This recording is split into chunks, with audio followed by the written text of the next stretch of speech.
Hello and welcome to Living Legacies of the Ozarks. My name is Hayden Head. And my name is Sue Head, and we're here on the campus of College of the Ozarks.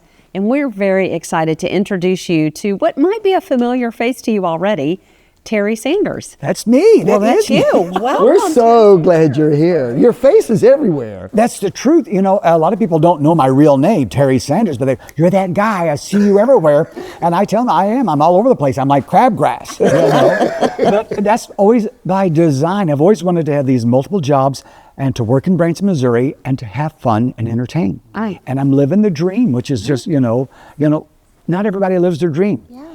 But I was focused from the age of 5. When I first came to Branson in 1964, I was 5 years of age, and we went into Silver Dollar City. And we could afford to go there because then it was free.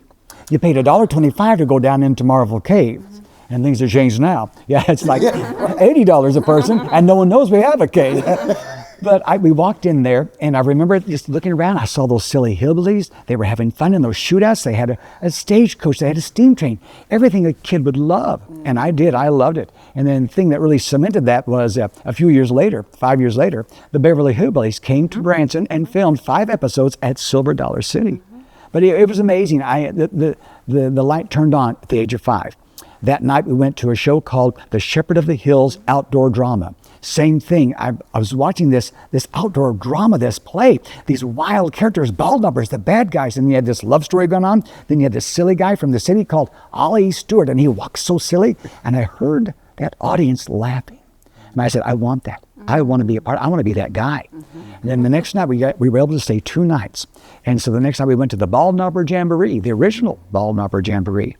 And same thing, I saw people, seated and watching this amazing show with that country music, you know. Then they had these hillbilly comedians, 4 of them. And I heard the laughter, and I said, that's it. This is what I want to do. So I talked to professionals all through my young age growing up, and they all said, get your education. Get your education. So I did. So I went to SMSU back then, now MSU. But I was with good company. I started college the fall of 77. 2 years before I got there in 75, John Goodman and Kathleen Turner were, of course, alumni. They had just graduated from there with our acting professor, Howard Orms. Howard was a great guy. He had his voice, and he made us work, you know. And Howard is the one that really instilled the work ethic in me.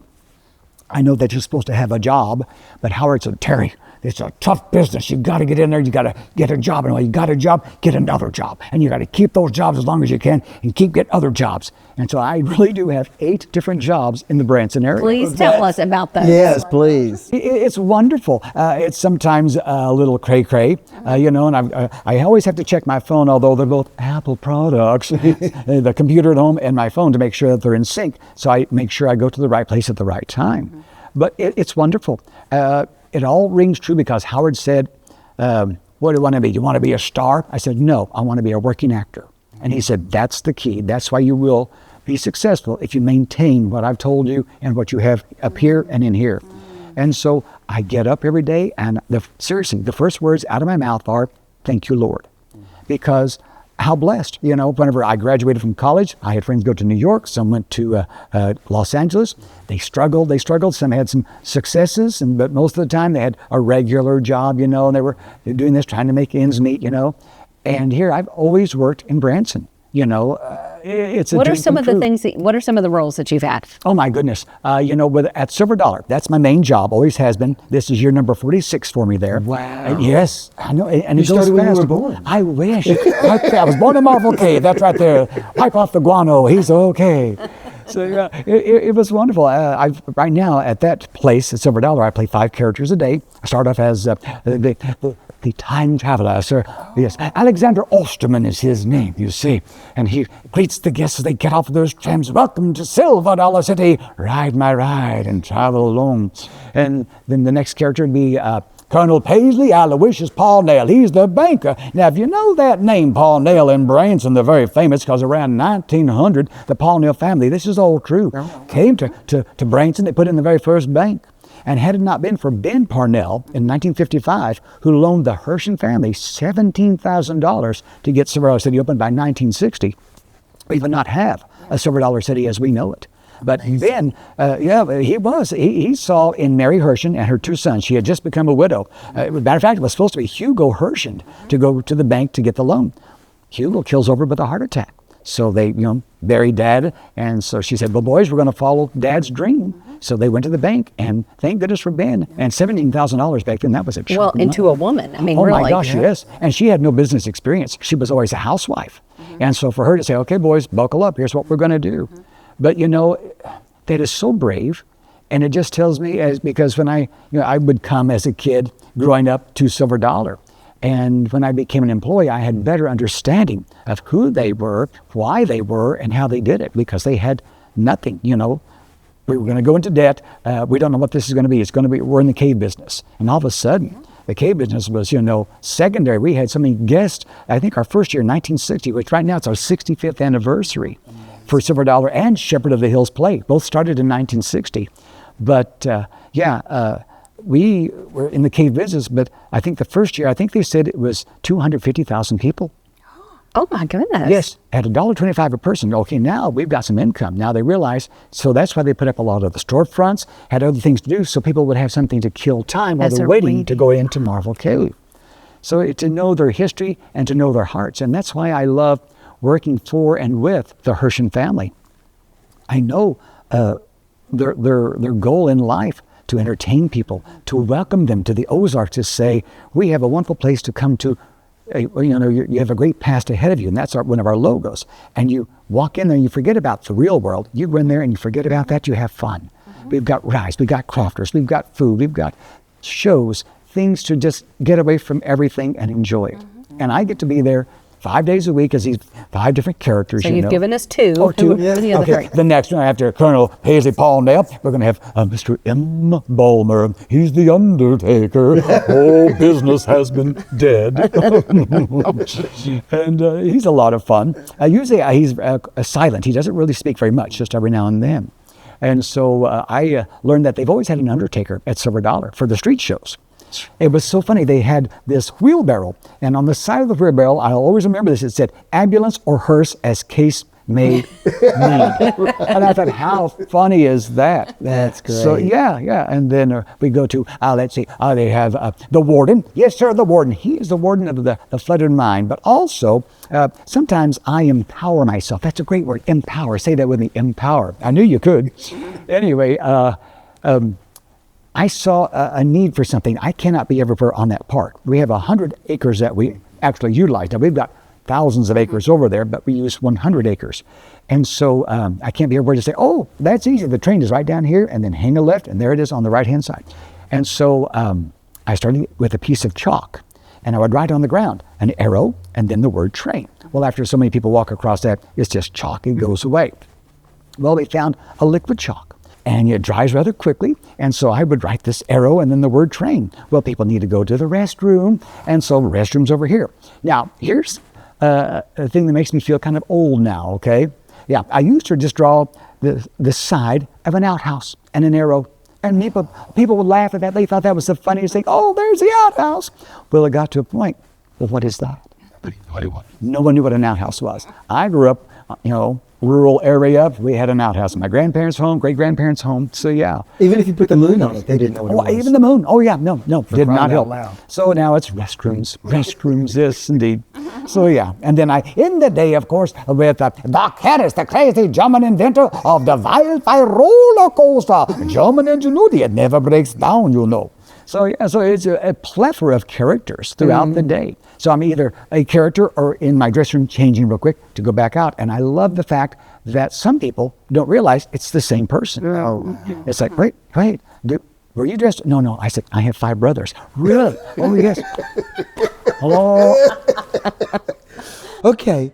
Now, but you said you had 8 jobs. So you give us characters. Oh, my God. But that's one job. That's one job. Yeah. Now, this is my 9th season to be at the Americana Theater with C.J. Newsom's Classic Country and Comedy, where I play 8 characters in that show. Oh, my Holy goodness. Yeah. So, really, I am the king of Velcro. Put it on, put it off. So, yes. And then, of course, now those are 2 jobs. I also work for Big Cedar Lodge. I've been down there. This is my 15th year to be with Big Cedar Lodge.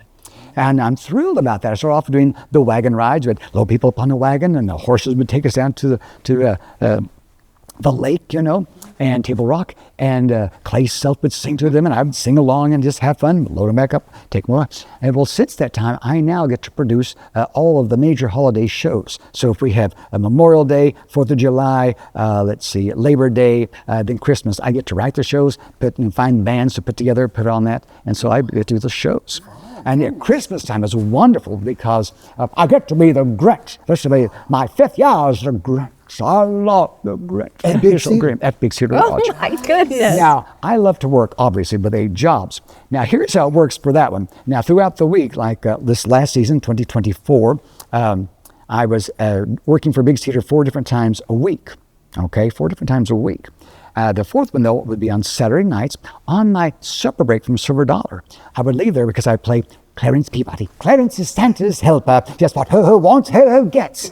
So I would leave there on my supper break, go to my house, change out of Clarence, and get dressed as the Grinch, and go down to Big Cedar, do a 30-minute show down there, leave there, go back to my house, get back into Clarence, and go back to Silver Dollar and finish my day. Unbelievable. It's just incredible. Oh, it's wonderful. But it just keeps me, alert, keeps me focused, It's a great thing. It is a great thing. Now I work for the Vacation Channel. Or from now on, every now and then, they will call me and say, "Hey, Terry, can you come in and film this, or can you do that?" Or they also have some stock footage, some older commercials, So that's wonderful. Let's see. I also work for Little Hacienda. I do their social media on Taco Tuesday at Little Hacienda, Hollister and Branson. And so I do this Facebook Live for them. And so on Taco Tuesday at 11 o'clock, every Taco Tuesday, I go to both locations. I've got the camera on me, and we talk about, what's going on in Branson, but also here at Little Hacienda, being Taco Tuesday. At the Branson location, they got the drive-up. $1 tacos at the drive-up only. So I get to do that for them. Personal appearances. I love personal appearances. So I have people, matter of fact, I'm getting ready. We're going to do a special private show this Saturday night over at the Branson Towers. So I'll do that. So I get to arrange my schedule. Say, okay, I've got a window of opportunity right over here. So that's great. And my wife and I also have a little Airbnb called Grandma Beulah's. Now, Grandma Beulah is one of my characters I've done for years. And so when we put this together, we had a rental house. And then the lady that was living there for 17 years had to move out and go to a healthcare facility. And so Dee Dee said, you know what? We ought to try that Airbnb thing. Now, this is started planning this in 2019. And so we worked on it for a year, and July of 2020, we opened up Grandma Beulah's. But we said, for a marketing standpoint, what's going to be our catch? And she said, well, it's a little farmhouse, which is located right there in Branson. It's one of the original farmhouses of Branson, built in 1910. Oh, wow. Really? And so and so we kept the theme of a farmhouse there, the decor and all that. And so we call it Grandma Beulah's. And so there's a couple pictures, like there's the guest book where you can get information about where you want to go, things to do in town, stuff like that. But there's a picture of me as Grandma Beulah. And in fact, after I finish being with you wonderful people, I get to go home and change into Grandma Beulah. I'm going to be driving to Ozark, Missouri, where I'm going to be on a podcast because they're doing a chef, and he's promoting different restaurants. And so Grandma Beulah is going to have a good time tonight. Ooh, I cannot wait, kids. Clean your plates. So yeah. That's great. So, yeah. Well, As someone who had a Mama Beulah back in the day, I really appreciate that. It's wonderful. She was my grandma. It's great. And that's what's really kind of fun, because whenever I leave my house, like sometimes I'll go in, Terry goes home, he's Clarence Peabody. Here comes the Grinch. And that's fun in traffic. You're driving your car I'm as a sure. Grinch. You have people drive up beside you, and they're like, it's wonderful. So I do have a question for you, please, because please. clearly, your life is built around comedy and around performing and being with people. And as you know, the Ozark Mountain Legacy wants to not just promote, but to preserve the hope and hospitality of the Ozarks, the same hope and hospitality that you found as a child when you came to Silver Dollar City. So how do you see comedy working with hope and hospitality? Oh my, it is essential to life. We all need to laugh, and a good belly laugh, 2 or 3 a day, keeps you healthy. It does. The world has become so serious. We're so heavy laden with so many topics, and it's overwhelming. Most people have their phone and, let me see what's going on Facebook. Oh, look at the news. Oh my goodness. And so we need a break from that. And so as a child, I knew the importance of laughter. 4 days before my 3rd birthday, my father, Ivan, tragically died, okay? And so as a child, being 3, you don't understand what death is. You just know, Daddy's not here. But now I see Mommy's sad and my brother Leland is sad. And so Grandma Jewel, they're all sad. And now I was always silly as a kid. So I found early on, if I was silly, they would just laugh. Oh, that did you see what he just did? That little cartwheel right there? Oh, did you hear what he's the funniest thing. And so I knew early on, without even knowing it, the value of laughter. And so I never was a genius, okay? I was never smart, okay? Now, my brother Leland, oh boy, I mean, like 100% recall. You know, me, I would pray to the Lord above for like a high F, okay? And I don't mean, woo, you know, yeah. But, you know, the comedy thing saved me because I did the drama classes, the art classes, the PE class, all that I excelled at. And so I found my niche and what I could do well. And so I have used it every single day. And I see that every day.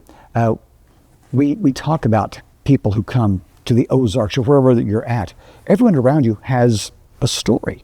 We don't know what their story is. He's fighting this battle. She's got this thing going on. Those kids over there, did you know what happened to those kids' mom? You know, that type of thing. And so I love to welcome people, to make them feel like this is your home and I'm your friend. You know, it's just amazing whenever you feel that, and you try to be genuine, and I try to be, because it's important, because people can see through nonsense or, you know, a lie, if you will. To me, I'm just me, and I want people to feel that they are safe, that we're going to have a good time, and that I will keep them on their toes, because did you hear what he just said? Oh my gosh, that is so clever. So, you know, and I've learned that don't just have a stock line and it's the same line person after person after person. Right. I have, over these years, developed a way to say something to each person that I see, something different, because everyone has ears and they all hear that. And if they hear the same thing again, they're like, you're saying the same thing. So you learn what you need to do to make people feel welcomed. Could you tell us the story that we were talking about Lacey? Oh my. For many years, there's been this young girl who's now grown up to be a young lady. Her name is Lacey. And she has had health issues throughout her life and will continue to. And my heart is good for everyone, but whenever I see someone, especially young, and they have a battle, they are fighting, boy, oh boy, I go right to them. You know, and sometimes Lacey is in a wheelchair. And of course, we all know etiquette. You don't stand over there looking down. So they have to do this because it hurts their neck. You get down on your knees and look them right there in the eye. Lacey, how's it going today? Are you doing okay today? Oh, good. Now, don't you get to go to Camp Barnabas soon? Oh, yes. And so she tells me all about that. And her grandparents usually bring her down. And they're just so touched that we always remember her. But it's important, you know, especially knowing the situation. It's so vital that we all feel loved, no matter what the deal is. You know, anything, any type of affliction, just say, I love you, and just give them a big old hug. You know, some people there's that gorgeous girl, and they just, because they don't hear that. And it just breaks my heart. We all need to know, you're handsome, you're beautiful. We all need to understand, we all need to be loved. And I see the potential here, where I'm at, to do that every single day. And you can open up your heart, and you learn how to judge people, how much information you can give, or how much that they want to accept. Somebody like, no, we want to focus on this. Let them do that. At Silver Dollar, we do VIP tours, and so they pick who they want to be their tour guide, and so we will spend that day with them doing whatever they want. Okay, you don't like to ride rides, but the kids do. Follow me. So I get to ride roller coasters and get paid for it. So yeah, but it's a great thing. When my wife, Dee Dee, and I got married in 1988, we went to Hawaii, and I learned something from them. Because again, tourism, Yeah, you know, Hawaii is big on that. And all of those wonderful tour guides that we had, because we took all these excursions, every single one said, hey, cousin, aloha, cousin. So you were their cousin. And I thought, what a great thing. So my thing is, well, howdy, friend. Oh, there's my friend right there. Oh, I know you. How are you? There's Hayden and Sue. Look at you, Sue. So young, child bride. Oh, thank you. Cradle robber. So yeah. So, you know, it's so much fun to make people happy and to forget, especially like for people like my dear friend Lacey, to make her know that she is loved no matter what. There's nothing. So it's incredible what we can do. And everyone has that chance. Whenever we get up, we go, say, to the gas station, fill up, you go inside to pay or whatever you want to get, whatever, learn those people's names who's behind the counter. They're going to know you. Oh, there's Terry. Oh, yeah, and you just make people feel good. When I leave like a convenience station, hold the door open and somebody come in and I say, oh, come on in, everything's free today. They look, and I just laugh and walk on. It's just little things. It doesn't cost a dime, didn't take an hour, 2 seconds. 2 seconds, and you've made their whole day turn around. That's what we need to do. What a life. Well, it is, and it's a great life. And we've had tragedy in our lives, but we have learned to face tragedy, how to deal with that, and sometimes it's all the unknown. Yeah. Certain things have happened in our lives that we've never wanted to go through, and yet we have. And even today, we were having lunch and we were talking to a friend of ours who's on the radio, and we're talking about a mutual friend who just lost his son. And so we talked about how we helped them through that, because Dee Dee and I lost our oldest son 5 years ago. And so it's a learning experience that we don't want anyone else to go through, but it happens. I remember growing up, hearing, or you heard, they lost their daughter. And so you learn how we, as much as we even hurt, we can also help others at the same time. Right. And sometimes you just listen. Yeah. Just listen. Sure. And it's an incredible thing. Something I don't know if I stole it or if I even came up with it, but for our son's celebration of life, I used the term, there are no words, just love. Mm-hmm. Because whenever a person loses their spouse, they're a widow, and you say things, but when you lose a child, that's just, and there is no word for that. What do you say? There's nothing you can say. Right. And so you just love. You just hold their hand and I'm always here for you. Yep. And then you get through, and then brighter days come along, and then you learn to laugh. Oh my gosh, did I tell you the time when Austin did? You learn to manage the pain and to make it good. Because the death was this big, the life was this big. Oh my gosh. And so celebrate, and that's why I really thrive on when we have someone who passes, a celebration of life, not a funeral. Funerals are I remember growing up, and I mean the horrible organ music, the dim lights. Yeah. Oh my gosh, and people banging on the chest, and take me.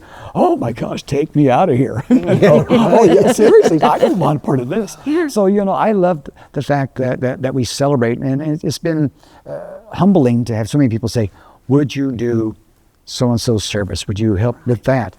Because it's the unknown, and if we can help people along the way, wow. Absolutely. And when we can laugh at a funeral, we have done well, because then we're remembering the good things, not that one part. Right, yeah. Exactly. Yeah, it's incredible. But exactly. That's up to all of us. We all of us have the opportunity to do what I'm saying right now. Yeah. Get out there. It's your attitude. It's how you can handle things and how you have compassion.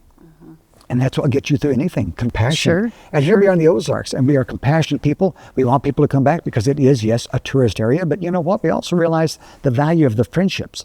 Out of my 46 years, there are people that, some kids who were pen pals in 1980 when I first started, and I'm still in touch with them. Now they're married with kids, and they've got kids, It's phenomenal. It's amazing. And we were just pen pals. Oh my gosh, and here we are. Mm-hmm. Here we are. And that's what it's about.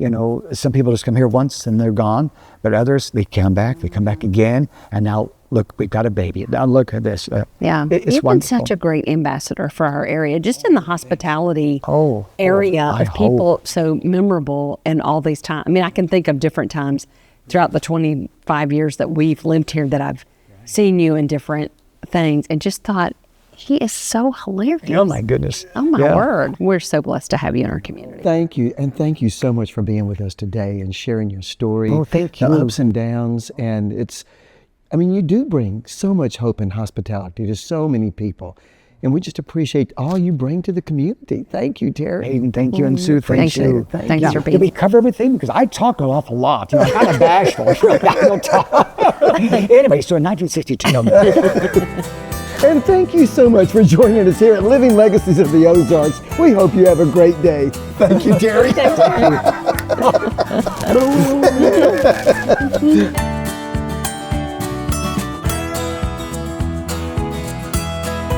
Living Legacies of the Ozarks is brought to you by Ozark Mountain Legacy, College of the Ozarks, the Herschend Family Foundation, Meyer Hotels, and Sight and Sound Theaters.